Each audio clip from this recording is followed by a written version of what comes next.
Ali Khamenei చనిపోయిన తర్వాత దాదాపు వారం రోజుల తర్వాత వచ్చిన మొదటి పోస్ట్.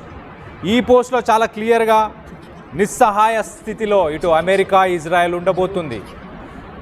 దానికి సంబంధించి సోషల్ మీడియా ఇటు అలీ ఖమేనీ ఆఫీషియల్ అకౌంట్లో ఒక పోస్ట్ను కూడా పెట్టడం జరిగింది.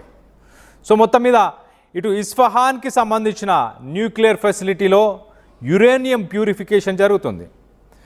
ఇటు ఇంటర్నేషనల్ అటమిక్ ఎనర్జీ ఏజెన్సీ అది కూడా చాలా క్లియర్గా రిపోర్ట్స్లో ఇచ్చింది. ఇటు ఇరాన్ దగ్గర యురేనియం 60% ప్యూరిటీతో ఉన్న యురేనియం ఉన్నట్టు, ఆ యురేనియం 90% థర్స్ హోల్డ్ ఏదైతే బాంబుని తయారు చేయడానికి, ఒక న్యూక్లియర్ బాంబుని తయారు చేయడానికి ఏదైతే 90% థర్స్ హోల్డ్ కావాలో ఆ థర్స్ హోల్డ్కి సంబంధించిన వెపన్ గ్రేడ్ మెటీరియల్ ప్రస్తుతానికి ఇరాన్ దగ్గర ఉన్నట్టు తెలుస్తుంది. సో మొత్తానికైతే ఇప్పుడు యురేనియం నుంచి మరి నిజంగానే న్యూక్లియర్ బాంబులు తయారు చేసిందా ఇరాన్? ఇటు అలీ ఖమేనీ పర్సనల్ అకౌంట్, తను చనిపోయిన తర్వాత కూడా తన అకౌంట్లో పెట్టిన ఆ పోస్టులో మనం కింద రైట్ సైడ్ బాక్స్లో చూస్తున్నాం. ఆ పోస్ట్